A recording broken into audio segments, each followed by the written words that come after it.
आज आपल्याला बनवायचे आहेत तोंडात टाकताच विरघळतील पेड्यासारखे मऊ आणि सॉफ्ट असणारे साबुदाण्याचे लाडू। या ठिकाणी आपण 1 कप साबुदाणा घेतलेला आहे। सुरुवातीला आपल्याला साबुदाणा भाजून घ्यायचा आहे।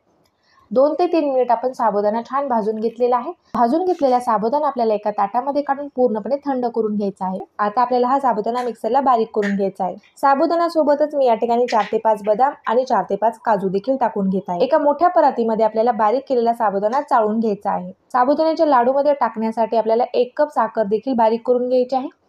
साखर देखील मी मिक्सरला बारीक करून घेतलेली आहे। साबुदाण्याच्या पिठावरतीच आपण साखर देखील टाकून घेतलेली आहे। लाडूला आणखीन छान चव येण्यासाठी यामध्ये आपल्याला अर्धा कप डेसिकेट कोकोनट टाकायचा आहे। त्यानंतर आपण यामध्ये 2 ते 3 चमचे तूप टाकून घेतलेला आहे।